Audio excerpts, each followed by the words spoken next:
First of all, we've done the most important thing. So I'm really delighted, Amin, to have you back in Washington. The team, our team, have done a lot of good work. But before we get to why we're actually here today, let me, on behalf of the American people, extend our deepest condolences to the people of Jordan for the tragic building collapse that you experienced this week in Amman.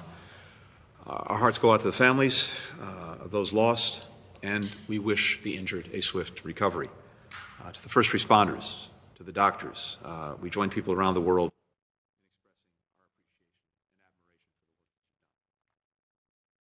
So this memorandum of understanding that we just signed is a testament to the strength of the relationship between Jordan and the United States. It reflects a shared interest in a more stable, safe, and prosperous Middle East, and our commitment to deepen the partnership between our governments and between our peoples to help achieve that goal. This is now the fourth memorandum of understanding that our nations have adopted, going back to 2010, to deepen our strategic partnership. It will not only cover the longest period, but will also provide more assistance than any prior MOU.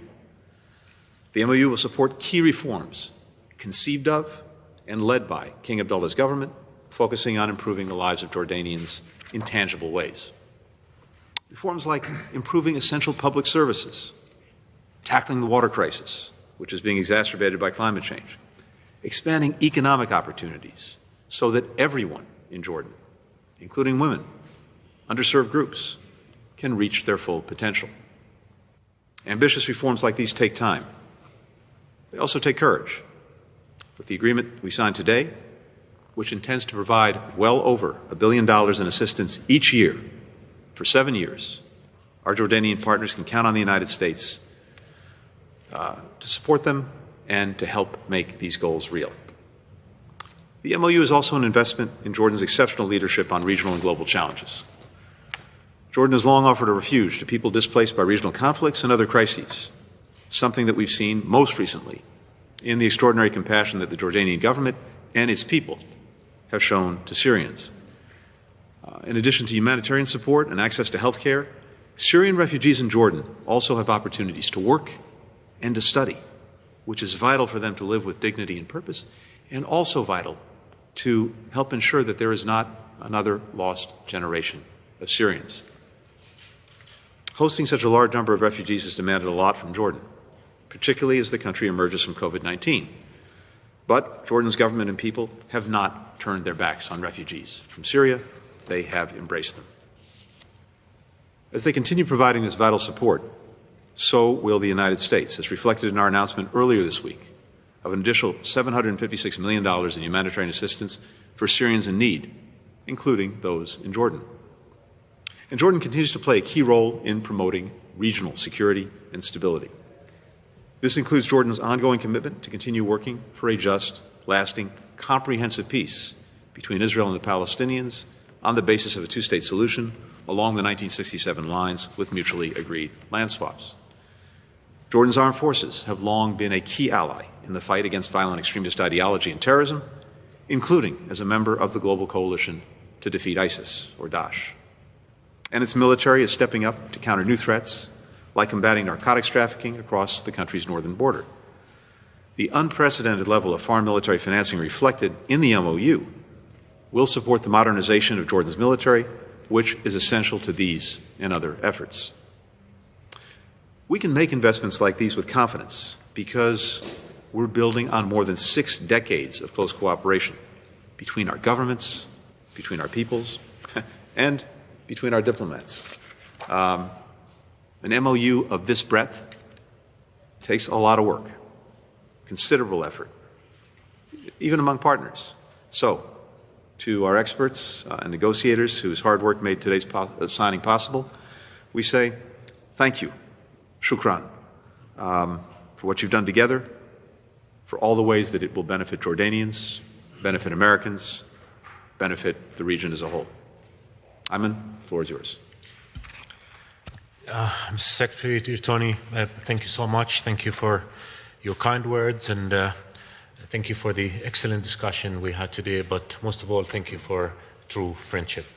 As you said, the MOU we just signed is unprecedented in terms of its duration and the size of financial assistance it entails. It does reflect the strength of our relationship. We're grateful for the unwavering support that you continue to provide Jordan. This support, as you said, sir, is key to our efforts to mitigate the heavy impact of regional crises, refugees, border security, drug trafficking, pressure on our scarce resources, and without your help we will not have been able to do what we did in terms of providing the dignified lives that refugees deserve. They've been victims of conflict. They cannot be a victim of us not doing our bit to help them. So thank you so much for all of that. And the MOU and your support is also central to our economic development process as we embark on thorough, wide-ranging reforms that will strengthen the resilience of our economy, improve its competitiveness, create jobs, meet our needs for water and energy, and ensure the better future that our people deserve. So we're really, truly thankful, and we truly value this support. And together, as friends and partners, we'll continue to work to realize our joint objective of resolving regional conflicts, ensuring security, stability, peace, cooperation, and prosperity in our region.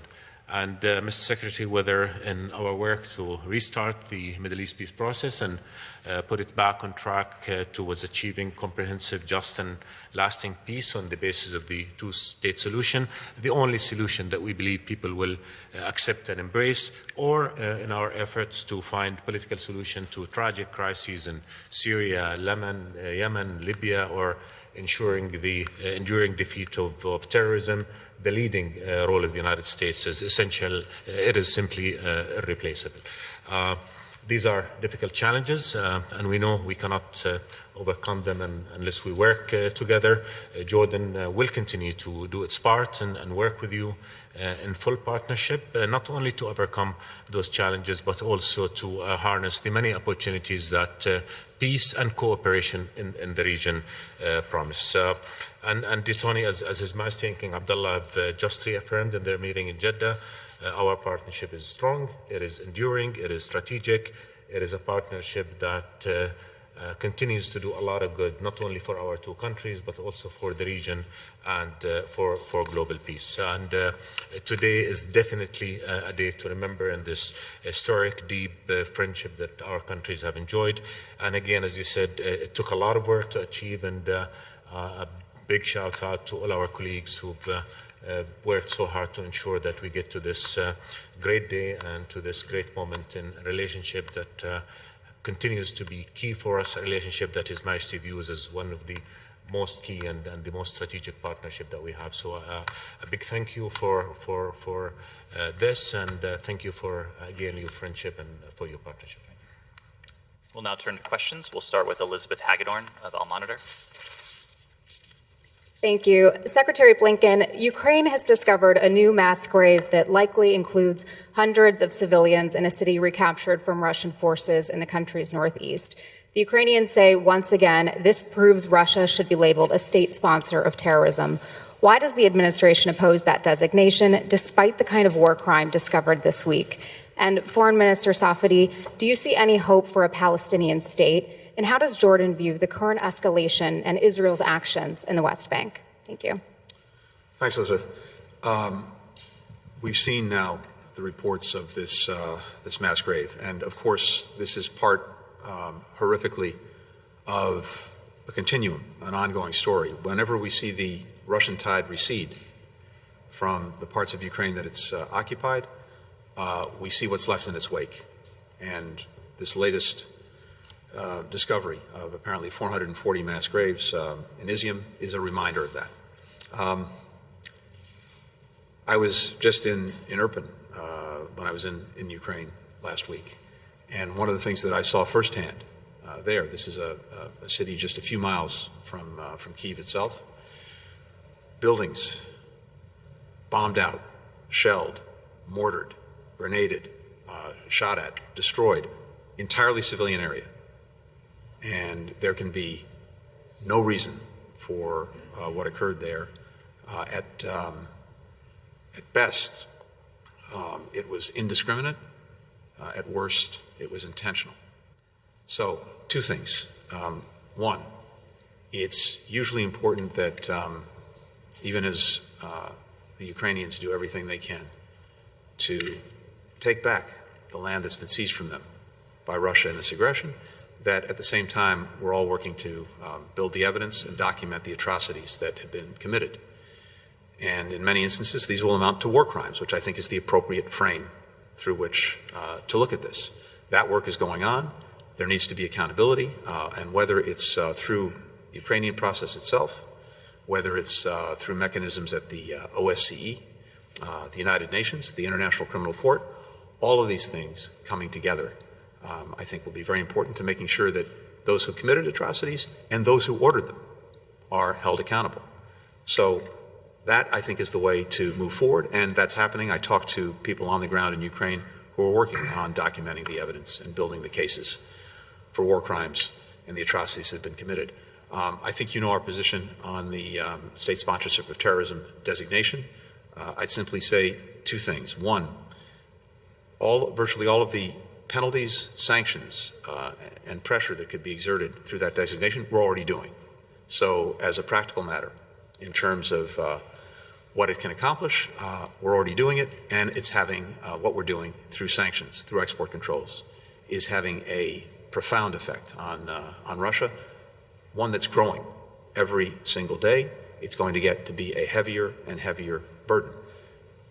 There are problems in using this particular vehicle, state sponsorship of terrorism designation, that may have unintended consequences that are not only not helpful, they may even be harmful. We've talked about that and spelled that out, but what we are doing is working with Congress right now to see if there is another way forward that achieves what could be achieved through the use of the SST designation without any of the unintended consequences that would make it more counterproductive than productive. Not only will continue to hope, but we'll continue to work for the establishment of a sovereign, independent Palestinian state on June 4, 1967 lines, to live in peace and security with Israel, because if we don't do that, we're not going to have the peace that we've worked so hard for. The two-state solution remains the only viable option to solve the conflict. We are determined to continue to work again with the U.S., whose leading role is essential, and with other partners to create political horizon and get the parties back to the table so that we can restart meaningful negotiations and achieve the peace that we've all worked so hard to achieve. There are unilateral measures that are undermining the viability of the two-state solution, and our position is very clear. We urge Israel to stop all unilateral measures that undermine the two-state solution in terms of settlements, confiscation of land, or encroachment on Al-Aqsa. And it is in the interest of all of us to be able to do that, because we want to preserve the chances for peace, and nobody's doing anybody a favor by opting for peace. Peace is a right for all peoples of the region, Palestinians, Israelis, Jordanians, and everybody else. So we recognize how difficult the situation is right now, but we cannot throw in the white towel. We've got to keep working at it. We've got to continue to work for Horizon, and again, in partnership with our friends in the United States and Arab brethren and other partners in the world, we continue to work for that, and we'll hope for better times when Israelis and Palestinians can come together in peace and start a new era of cooperation in the region. Tarek Alas, Mamlaka TV. Thank you very much, Mr. Secretary. I'm going to ask my question in Arabic, please. 1 second. Yeah, of course, yes.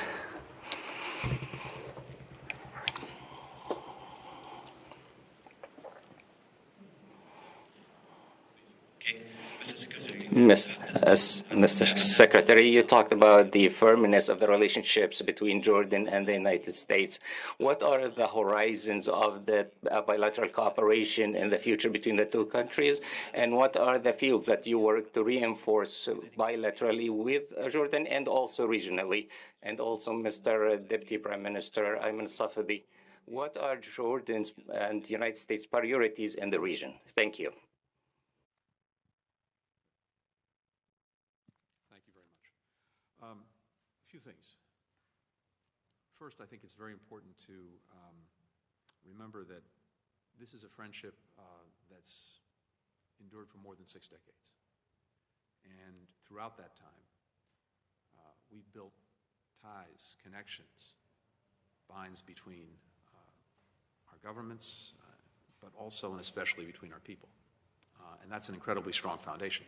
The MOU today only strengthens that foundation and will allow us to do even more together. The MOU and the different areas of focus really go to a number of things where I see us working together even more closely in the years ahead. Some of this, of course, is the work that the United States and Jordan have been doing for years regionally to try to advance peace, to try to advance stability, to try to advance prosperity. And there couldn't be two closer partners in that effort. But also, and the MOU sets this out, and so do the discussions we have on a regular basis, we're working on many of the issues that have the biggest impact on the lives of our people in trying to improve those lives, trying to create greater economic opportunity, jobs throughout the entire society, making sure that when it comes to vital resources that people need, including water, energy, that all of these things we're working to build access to together. We'll be working on everything from dealing with the effects of climate change to global health. So the agenda is, in many ways, global, but the impact, we hope, in the work that we're doing together is going to be profoundly felt in Jordan, the United States, and in the region as a whole. There are a whole series of other regional challenges where we're working together, but I think a lot of the focus is on making sure that together we're looking at ways to concretely improve the lives of people in our countries. That's our fundamental responsibility, and there's much that we can do, we are doing, and will do even more of as a result of the MOU to do just that. If I may answer in Arabic.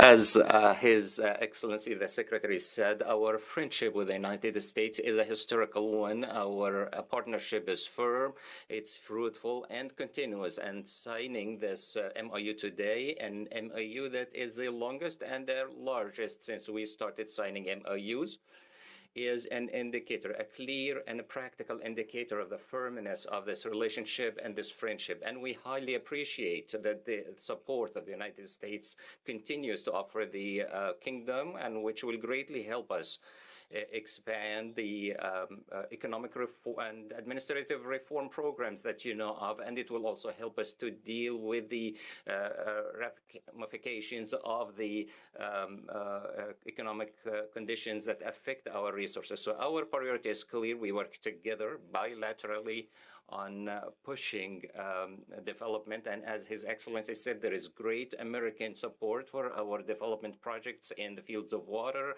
energy, finding employment opportunities, providing the economic environment to have a better future that our people deserve. And the support that this MOU contains is approximately $1.5 billion for every year for 7 years. And that happens at a time when we take serious reforms, and they have a great role to play in this. Our regional priority, which we both commit to, is to bring peace, security, and stability in our region. Our region has more than its share of crises, and we work together to bring back peace and the political process to its proper path and achieve a comprehensive solution on the basis of the two countries to solve the crisis in Syria, Yemen, Libya, and achieve the development that gives us the ability to respond to the needs of our peoples in an honorable, dignified life, productive life. And again, His Majesty the King and President Biden more than once affirmed the important centrality of this relationship, and we commit to work with our friends in the United States, and we thank our friends in the United States for all the support that they offer us. Shannon Crawford, ABC. Thank you very much. Secretary Blinken, 2 questions. Recently, we've seen the leaders of China and India express their concern about the war in Ukraine directly to Vladimir Putin. Do you see this as a significant shift for Russia on the international stage? And second, family members of Paul Whelan and Brittany Griner are meeting at the White House. Now, it's been more than 50 days since you put forward that substantial proposal for their freedom, but so far it hasn't been a successful proposal. Now, has Russia given you a serious counteroffer? And given your priorities at this department, when will you do more? Will you do more than urge Russia to take the deal that's already on the table? Thank you. With regard to the first part of your question, I think what you're hearing from China, from India, is reflective of concerns around the world about the effects of Russia's aggression on Ukraine, not just on the people of Ukraine, devastating as that's been, but on countries and people across the entire planet. It's an aggression not just against Ukraine and its people, it's an aggression against the very principles of international relations that help keep peace and security. The United Nations Charter, we're about to head off to the United Nations for high-level week. The Charter should be front and center. The #1 violator of the Charter right now is Russia. So there are real concerns that I think are being heard from countries around the world about that. And of course, all of the impacts that this is having, including, for example, on food insecurity. We've spent a lot of time and a lot of focus in recent months in trying to address the challenges to food security that have been exacerbated dramatically by Russia's aggression. We already had COVID. We already had climate change that were having profound effects on food insecurity. Add to that conflict, we now have well over 200 million people who are severely food insecure. This is something that leaders in countries around the world are feeling because their people are feeling it. And so I think what you're seeing is just a manifestation of the fact that this aggression has been an aggression against the interests of people across the planet, and I think it increases the pressure on Russia to end the aggression. When it comes to Brittany Griner, Paul Whelan, a few things. First, we, the President, the State Department, this institution, myself, other parts of our government are working every single day to try to bring Americans who are being arbitrarily detained or unjustly held anywhere in the world to bring them home, to bring them to freedom. That applies to Brittany and Paul certainly as well. Securing their release, securing the release of any American who's being arbitrarily detained is at the very top of my priority list. And as you said, we have put forward a substantial proposal to Russia. I'm not going to get into the details or the back and forth in public. I don't think that serves the interests of getting to an agreement. But suffice to say, we are working on it every day. And just because we don't say something or you don't see something doesn't mean it's not happening. So we are working on it. And as you noted, the President has the opportunity to see both families today. Let me add, too, that any country that is engaging in wrongful detention is a threat to the safety of everyone traveling, working, and living abroad. And I think, among other things, it's going to have a profoundly chilling effect on people anywhere being interested or willing to travel to those countries. That's something that they need to take account of. And as I've also discussed before, and more to follow, we are looking at additional steps to take to make it clear that countries that engage in these practices will pay a real price. Final question goes to Hussein Al-Adwan, Jordan Radio and Television. Mr. Blinken, I need to ask in Arabic.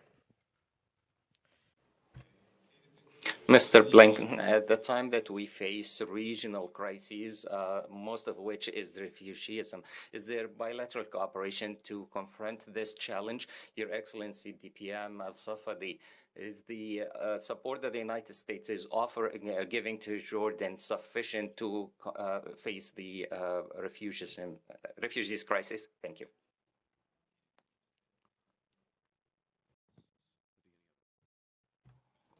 At the time that we face a regional crisis in the region, Jordan and the United States are two solid partners. Is there cooperation between two sides to deal with the refugees crisis in the region?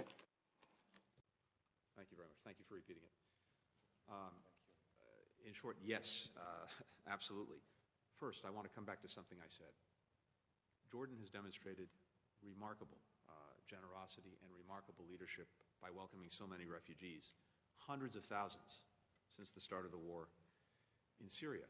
But not just welcoming them, also offering them the possibility of going to school, going to work, earning a livelihood. And this is quite extraordinary and remarkable. I've seen it firsthand on visits to Jordan. And I think countries around the world should be inspired by Jordan's example, because, just to take a step back for 1 minute, we now have more people on the move around the world, displaced from their homes, more than 100 million, than at any time in recorded history. And among them, of course, are many refugees. So this is a responsibility. It's a global challenge, it's a global responsibility. Jordan has stepped up in a very significant way to that responsibility. And yes, we're proud to be a partner in that effort. Since the war in Syria started, we, the United States, have provided about $15.5 billion in humanitarian assistance to the Syrian people, including refugees. More than $2 billion of that has gone to Jordan to assist Jordan in the work that it's doing to support these refugees. This year alone, we announced more than $1.5 billion, including more than $750 million this week to help Syrians, including those who are in Jordan. Like Jordan, we're also committed to finding an end to the conflict. We want to make sure that work is being done to try to advance a political settlement in Syria that's consistent with Security Council Resolution 2254. At the same time, we're working more broadly to try to expand humanitarian access in Syria so that people who are there can be helped. Of course, we're working to keep the pressure on ISIS, on Daesh, to sustain some of the local ceasefires that have taken shape, even as we remain committed to ensuring that there's accountability and respect for international law, given the grievous violations of international law and atrocities that have been committed over so many years in Syria. But all of these things together go to the work that we're doing in partnership to help Jordan as it helps so many people. Thank you.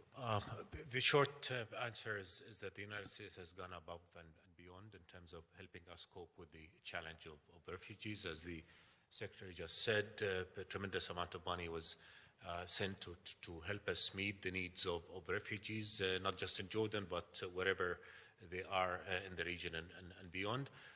But meeting the needs of refugees cannot be the responsibility of the U.S. and Jordan alone. This is a global responsibility. It's a global challenge. All of us need to come together to ensure that refugees get the dignified lives that they deserve. The U.S. is doing its part. We in Jordan are doing our part. A lot of our partners are contributing, but I must say that this is a time where we see a dwindling amount of support for refugees, and I think all of us need to come together to make sure that refugees and host countries get the resources they need to offer refugees education, health services, and a hope for the future. I was just telling my dear friend here that 50% of Syrians, of the 1.3 million Syrians in Jordan, are under the age of 15. They need schools, they need universities, they need jobs, and that problem is still there, and we must do everything we can to provide those refugees with the lives they deserve, because the fact is, if we provide refugees with hope, with education, with jobs, with a shot at decent lives, they'll be positive members of the societies in which they are now, and they'll be the force that will be able to build their countries in the future. But if we abandon them to hate and despair and ignorance, then we're all looking at a very gloomy future for them and for the region. So that support needs to continue to come in. And as the Secretary said, we also have to work on a political solution to this crisis. It's gone on for far too long, caused too much suffering, too much pain, and 2254 is a benchmark against which we all need to work towards realizing an end to this crisis and find a solution that will allow people to go back to their country voluntarily and resume the building of their nation. That concludes the press conference. Thank you, Your Excellencies.